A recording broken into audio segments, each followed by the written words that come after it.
Typhoon ক্যালমেগির আঘাতে ব্যাপক ক্ষতির মুখে পড়েছেন ভিয়েতনামের লবস্টার চাষিরা। তাদেরই একজন নগুয়েন ভ্যান হান।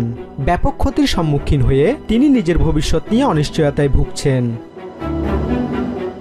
ভিয়েতনামের ডাকলাক প্রদেশের ২০০ বছর পুরনো মৎস্যগ্রাম ভুংচেওতে ঝড়ের পর ছড়িয়ে ছিটিয়ে থাকা নৌযানগুলোর ধ্বংসাবশেষ ঘুরে দেখেন লবস্টার চাষি নগুয়েন ভ্যান হান ও তার 2 ছেলে। সপ্তাহের শুরুতে টাইফুন ক্যালমেগি আঘাত হানার পর গ্রামটিতে দেখা দিয়েছে অভূতপূর্ব ক্ষয়ক্ষতি। শনিবার হান ও তার ছেলেরা তাদের ভাঙাচোরা খামার ও নৌকা থেকে যা কিছু অবশিষ্ট আছে তা উদ্ধারের চেষ্টা করেন। এখানে এসে আমার সত্যিই খুব খারাপ লাগছে।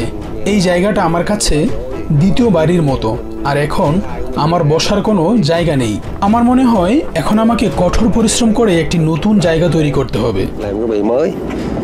গ্রামবাসীরা জানায় এর আগেও তারা ঝড়ের মুখোমুখি হয়েছেন, কিন্তু ক্যালমেগির মতো বিধ্বংসী ঝড় তারা আগে কখনো দেখেননি। হান জানান প্রায় $15,000 সমপরিমাণ ক্ষতি হয়েছে তার, কারণ ঝড়ে তার 5,000 লবস্টার ভেসে গেছে।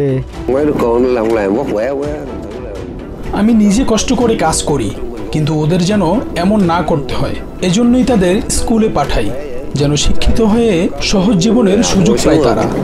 সরকারি সহায়তা পেলে দ্রুত খামার পুনর্গঠন করতে পারবেন বলে আশা প্রকাশ করেন হান। টাইফুন ক্যালমেগি এই বছর সাউথ চায়না সাগরে সৃষ্টি হওয়া 13তম ঘূর্ণিঝড়। ভৌগোলিক অবস্থানের কারণে ভিয়েতনাম ও ফিলিপিন্স প্রতি বছর প্রশান্ত মহাসাগরীয় টাইফুন বেল্টে সৃষ্ট এই ধরনের ঝড়ে মারাত্মক ক্ষয়ক্ষতির শিকার হয়। Basudebnath, TVN24 news desk.